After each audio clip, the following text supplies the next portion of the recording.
Senhor esteja convosco. Ele está no meio de nós. Proclamação do Evangelho de Jesus Cristo, segundo Marcos. Glória a vós, Senhor. Naquele tempo, Jesus tomou consigo Pedro, Tiago e João e os levou sozinhos a um lugar à parte, sobre uma alta montanha, e transfigurou-se diante deles. Suas roupas ficaram brilhantes e tão brancas, como nenhuma lavadeira sobre a terra poderia alvejar. Apareceram-lhe Elias e Moisés, e estavam conversando com Jesus.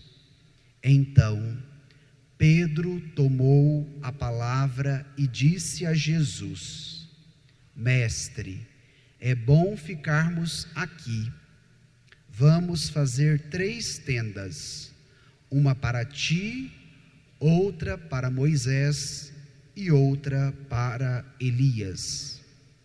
Pedro não sabia o que dizer, pois estavam todos com muito medo.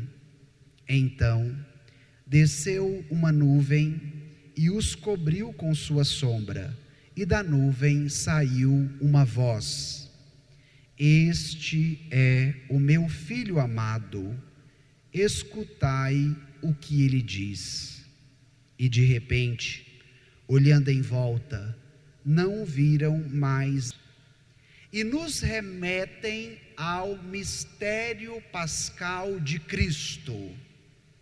As tentações evoca a dimensão da paixão, do sofrimento e da morte de Jesus, e a transfiguração evoca a ressurreição de Jesus.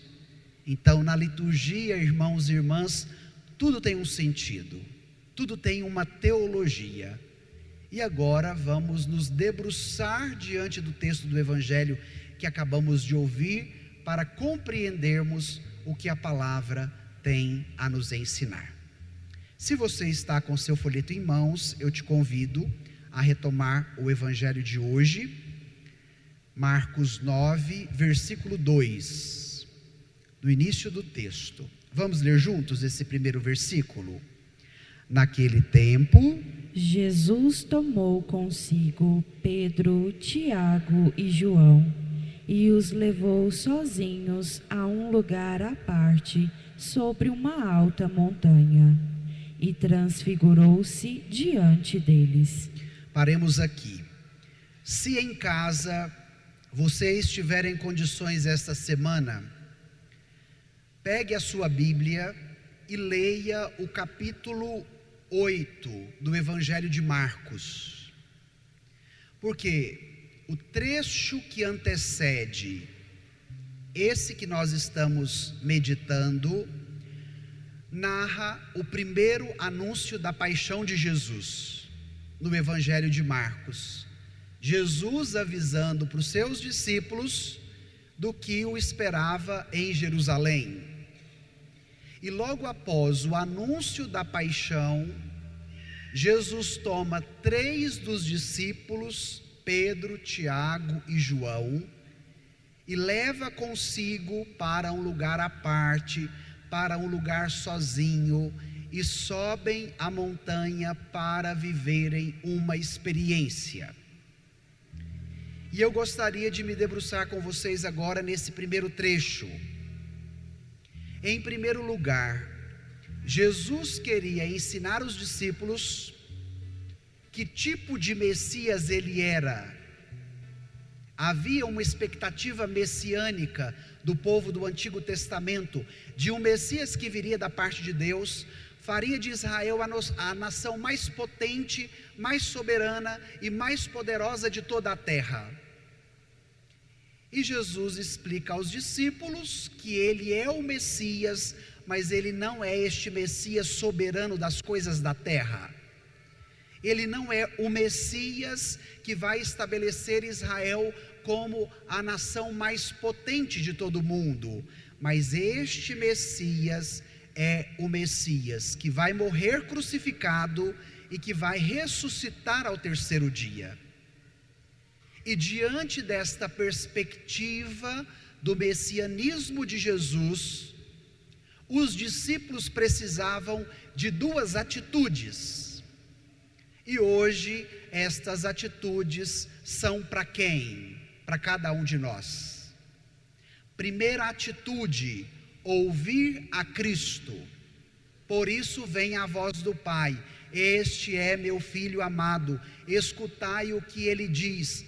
Quaresma é tempo para você escutar o Senhor. Não permita com que os barulhos e os ruídos, que muitas vezes nos entretêm ou nos distraem, nos impeçam de escutarmos a Cristo. A primeira atitude. E a segunda atitude: confessá-lo como Filho de Deus. A forma carinhosa e cuidadosa de Jesus para com Pedro, Tiago e João: levou-os sozinhos a um lugar à parte, tomou consigo, os levou sobre uma alta montanha. Tudo que nós encontramos no Evangelho, minha gente, possui um significado, nada está por acaso. Poderíamos perguntar: por que que o lugar escolhido para Jesus levar os discípulos é uma montanha? Porque, de acordo com a teologia bíblica, a montanha é o lugar onde Deus se revela. Quando ele precisava entregar as tábuas da lei, os mandamentos a Moisés, para onde Deus chama Moisés? Para o Monte Sinai. Lá Deus se revelaria através da sarça ardente. E no trecho de hoje não será diferente. Jesus vai se revelar, vai possibilitar aos discípulos uma experiência para que eles conheçam Jesus na sua essência. O lugar escolhido, a montanha. Quaresma é tempo de subir a montanha com Jesus. Não fique numa vida rasa, somente embaixo, com uma visão limitada, mas tenha a disponibilidade interior, o esforço interior de subir a montanha com Jesus, porque a montanha nos possibilita um raio de visão muito mais ampliado. A montanha nos possibilita respirar um ar mais fresco, mais límpido. A montanha nos possibilita uma experiência com a pessoa de Jesus.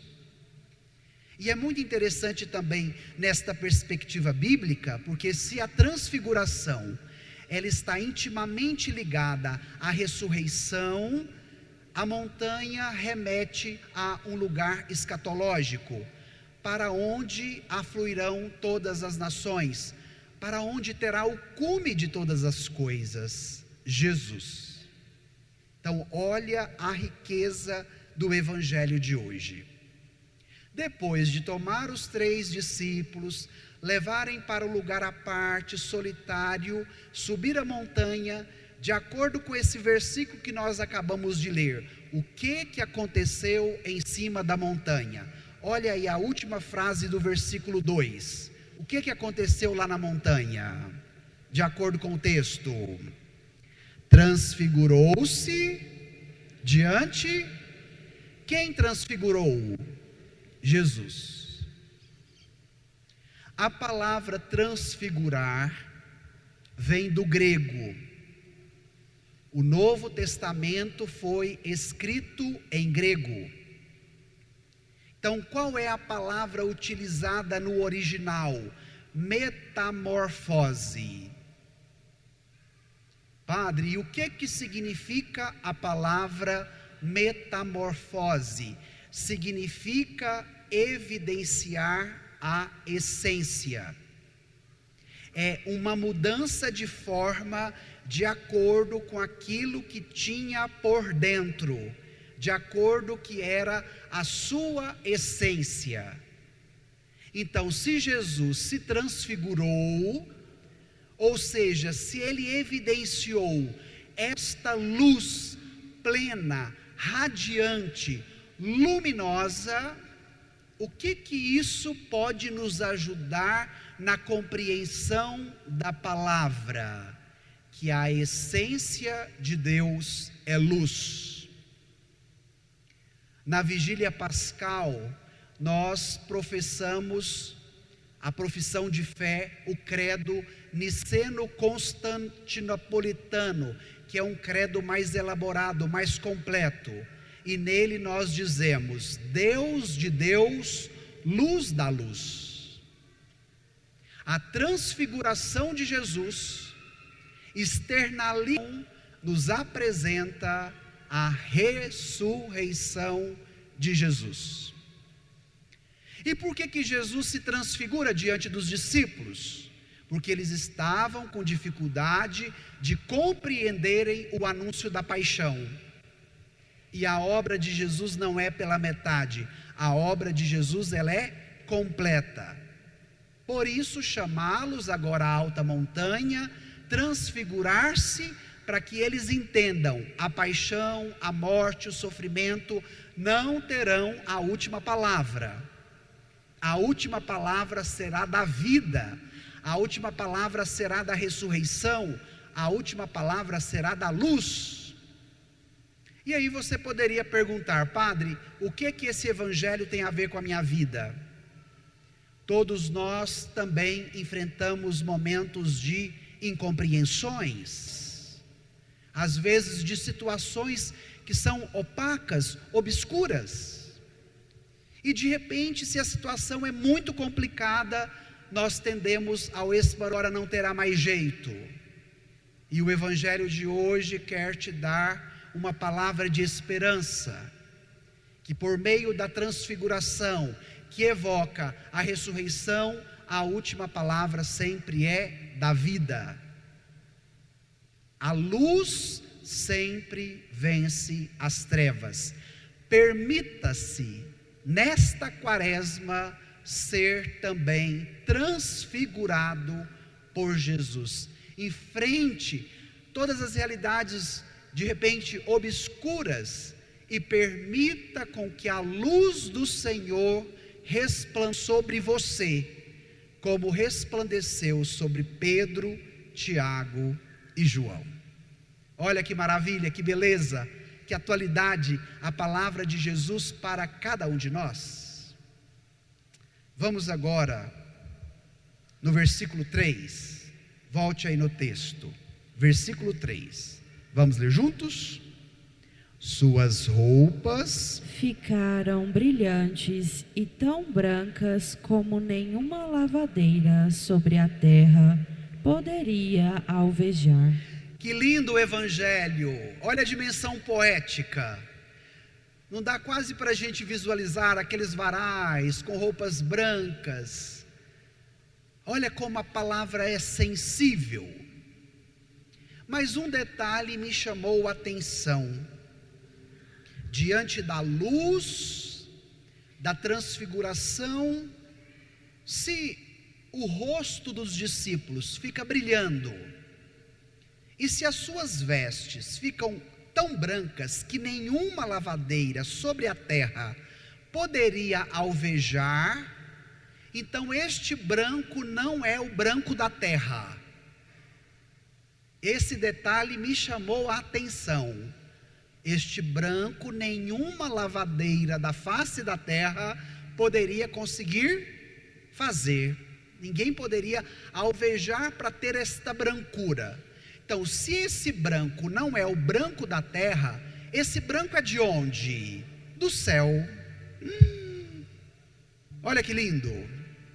Esse branco é do céu. Mas agora eu quero te convidar a olhar para a cruz. Esta veste diz respeito à veste dos eleitos. Diz respeito a nossa veste batismal. E ela só poderia ser branca, como nenhuma lavadeira na face da terra poderia fazer, porque por primeiro esta veste que eu e você recebemos no dia do nosso batismo, ela foi lavada e alvejada no sangue do Cordeiro, para que as nossas vestes fossem brancas, com o branco do céu. Foi necessário que no alto da cruz ele derramasse o seu sangue, ele entregasse a sua vida. Já parou para pensar nisso? Que a brancura do céu só nos alcançou porque por primeiro Jesus nos amou. Todas as vezes que você estiver na escuridão, olhe para onde? Para onde? Para a cruz.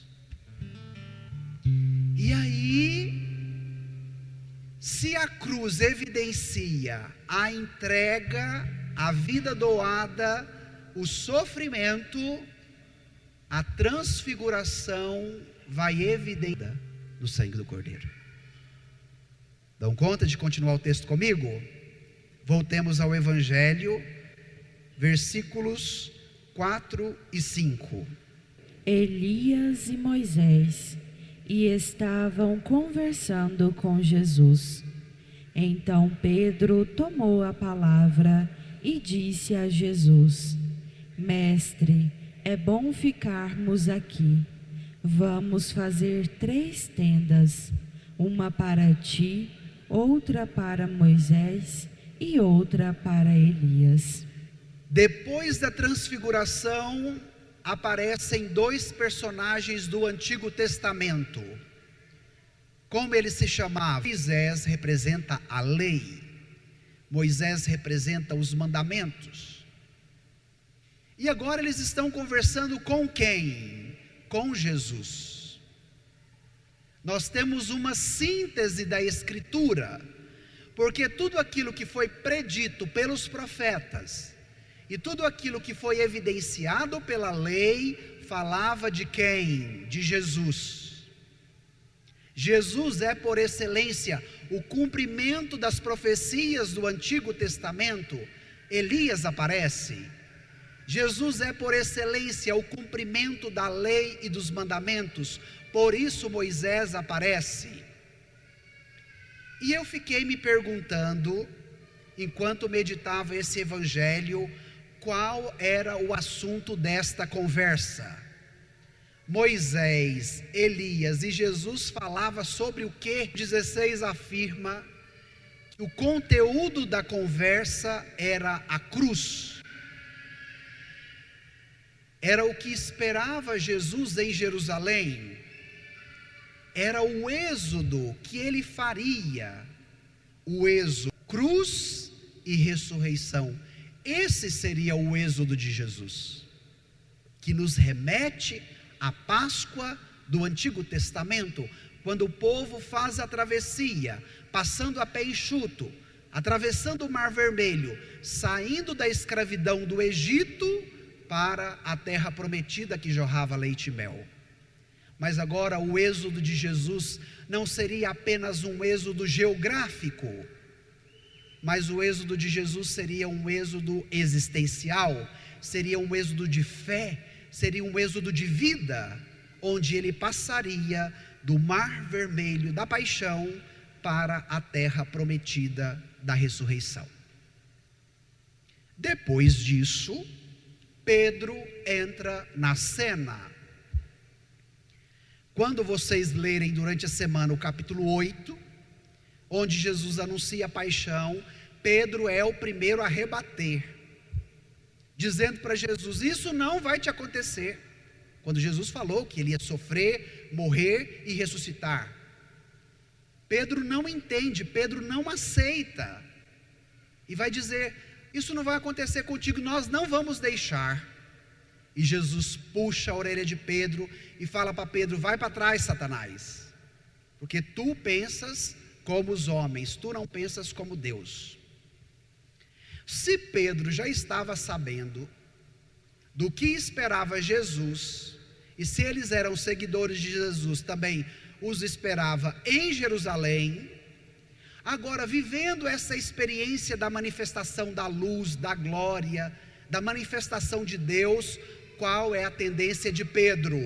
Vamos ficar aqui na montanha, não vamos descer, não vamos continuar a caminhada, não vamos chegar em Jerusalém, vamos agora fazer 3 tendas.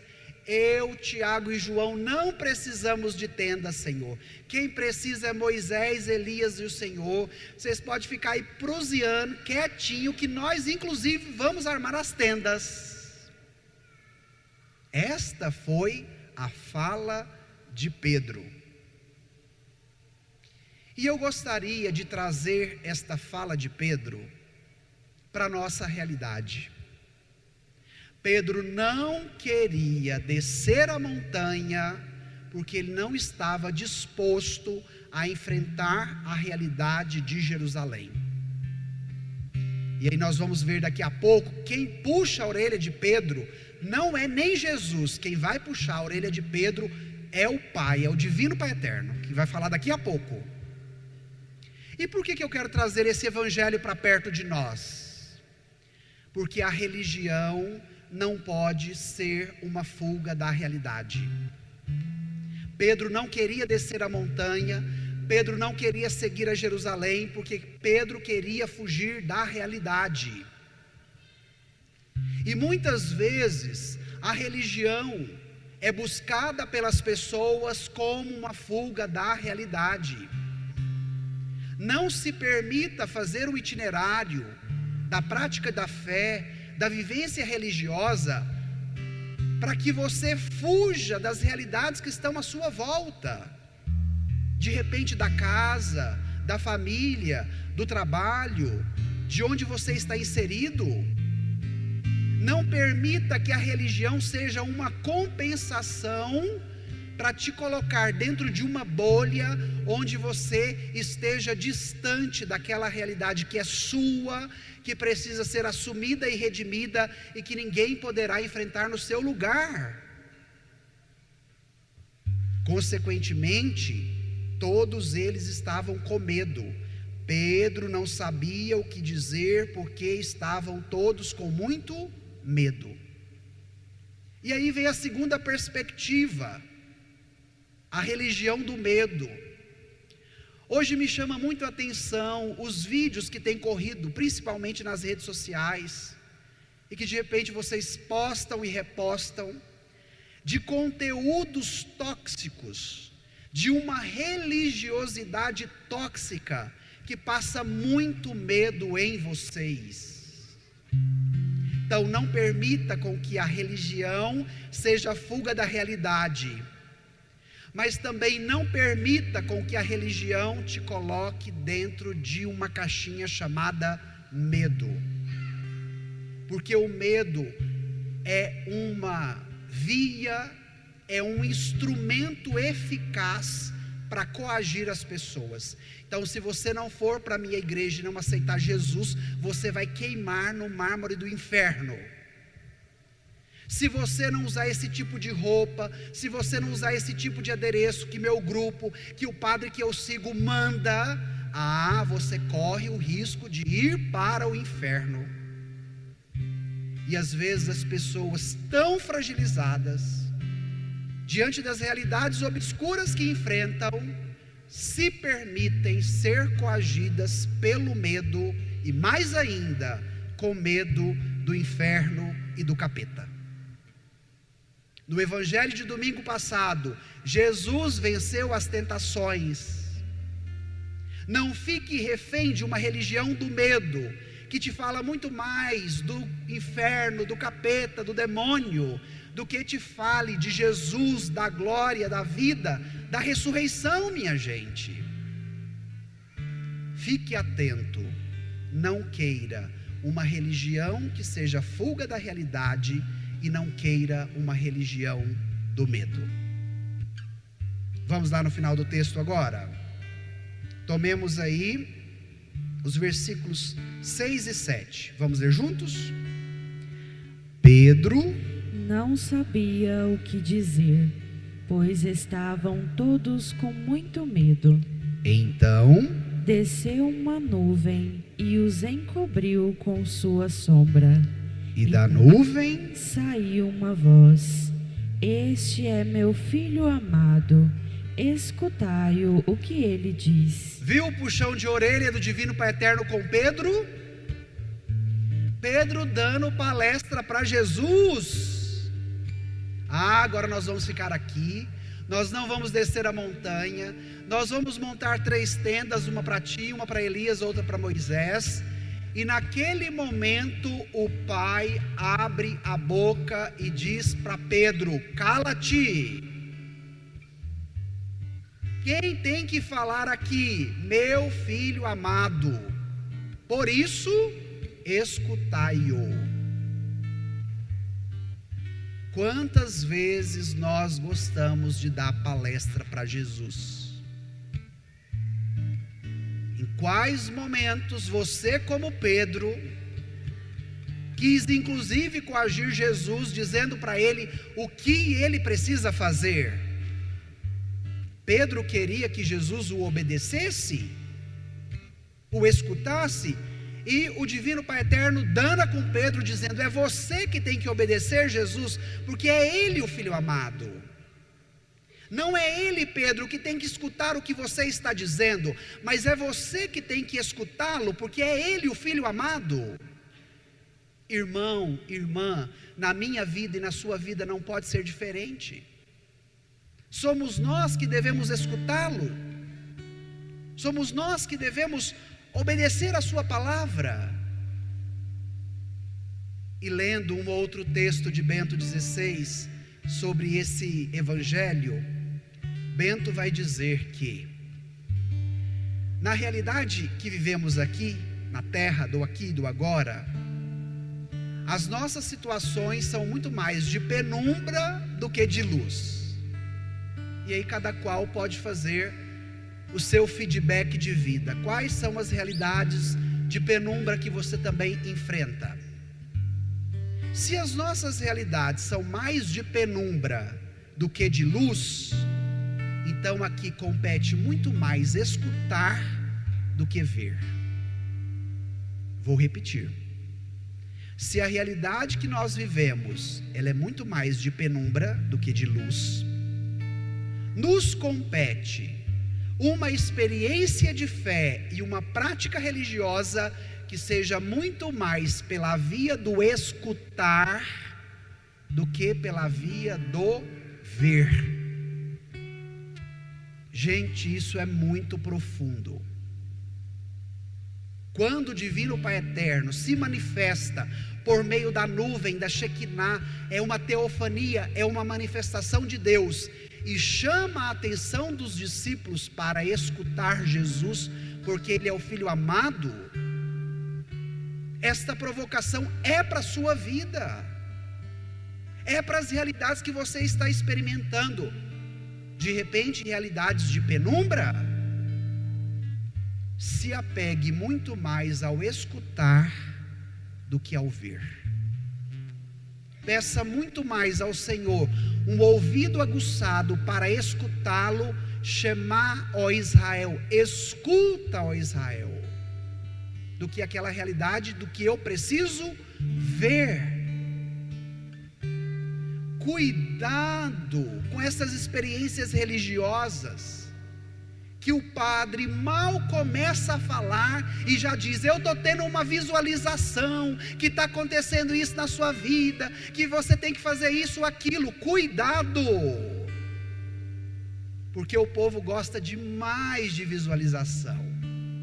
O povo gosta demais de revelação. Ah, fulana foi lá na minha casa, padre, é minha vizinha, pôs a mão na minha cabeça, teve a revelação, diz que viu isso, padre, agora eu estou com medo, como é que eu faço? Aí o padre que tem que resolver o problema. E aí eu gosto de dizer tenha uma fé muito mais de audição do que de visão. Escuta o Filho amado. Peça ao Senhor: abra os meus ouvidos, porque tem realidades que de repente você não vai contemplar pela visão, mas você terá a possibilidade de rompê-las e até de vencê-las pela audição, escutando o Senhor. Este é o meu Filho amado, escutai o que ele diz.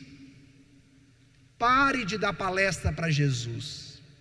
Pare de querer um Jesusinho de fantoche que você comanda e que tem que te obedecer a todo tempo. Mas queira o Jesus dos evangelhos, que abre o seu coração para uma realidade nova, que te põe no pico da montanha para que a sua visão se alargue. Se permita ser alcançado pela luz dele, que é capaz de resplandecer diante da escuridão. Abra os seus ouvidos para acolher a palavra que hoje ele tem a te dizer, porque é palavra de vida. Peça uma disponibilidade interior da obediência, que seja capaz de aderir à palavra que você vai escutar e colocá-la em prática. E o Evangelho encerra, vamos lá, nos versículos 8 e 9. Vamos ler juntos? E de repente, olhando em volta, não viram mais ninguém, a não ser somente Jesus com eles. Ao descerem da montanha, Jesus ordenou que não contassem a ninguém o que tinham visto, até que o Filho do Homem tivesse ressuscitado dos mortos. Eles observaram essa ordem, mas comentavam entre si o que queria dizer ressuscitar dos mortos. No final não tinha mais ninguém a não ser quem? Jesus. Esse evangelho, ele pode ser compreendido na dimensão da interioridade. Minha gente, presta atenção. No final de tudo, restará somente quem? Eu e Jesus. Como é que o texto nos diz? E de repente, olhando em volta, não viram mais ninguém a não ser somente Jesus. Na dimensão existencial que cada um vive, e cada qual ao seu modo e na sua realidade, vai chegar um momento que tudo passa. Até a cruz passou, o sofrimento passou. O que prevaleceu foi a vida, a vitória, a ressurreição, a vida eterna. E na nossa vida não é diferente. Mas no final restará apenas quem? Você e Jesus.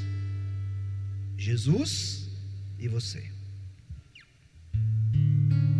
E eu quero que vocês compreendam esta palavra, porque hoje o nosso mundo nos coloca tantas propostas e nos convence a tantos modos de viver, como se no final nós pudéssemos levar todas as coisas ou todas as pessoas, e não terá possibilidade, minha gente.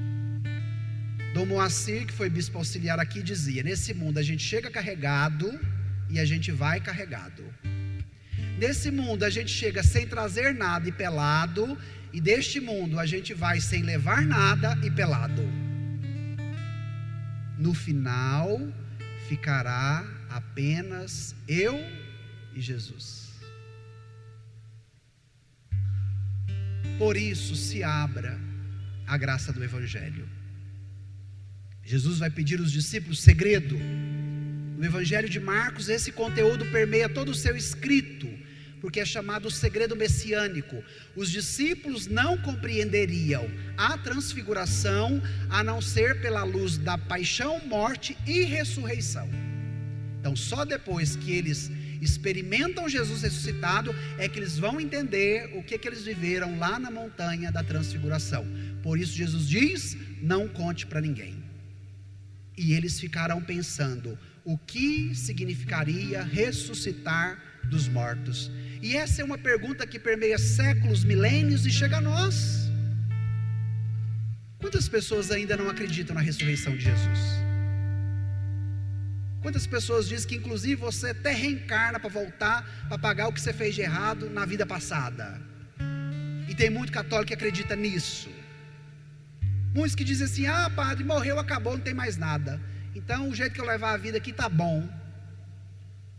Esta é a pergunta que permeia séculos e milênios: o que significa ressuscitar dos mortos? E nós finalizamos a nossa compreensão da palavra permitindo com que o Senhor nos alcance com duas graças. A primeira graça é de escutá-lo sempre e obedecê-lo. E a segunda graça é de querer permanecer com Jesus até o fim.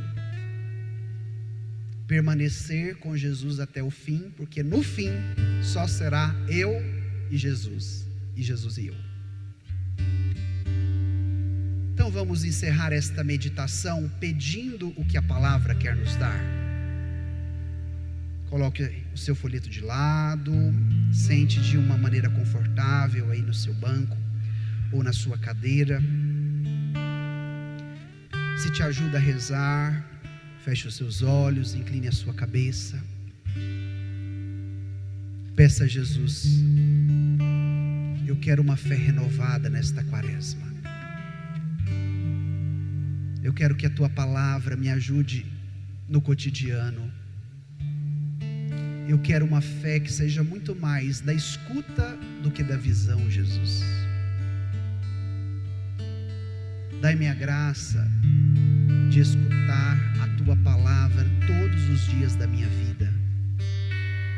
Porque no final, Jesus, só restará eu e o Senhor e eu. Me ilumina com a luz da tua ressurreição, mesmo diante das escuridões que eu tenho enfrentado.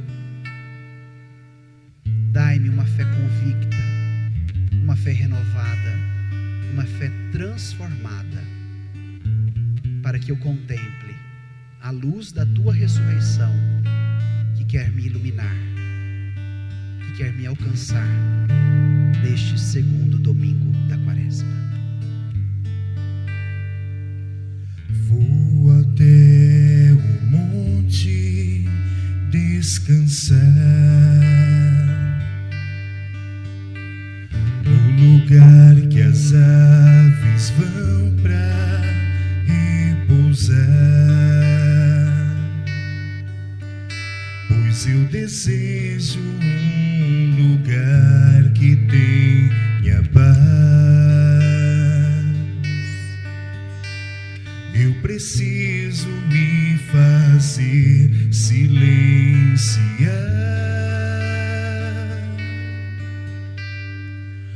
Vou seguir o som da tua voz. Lá eu sei que é o meu lugar.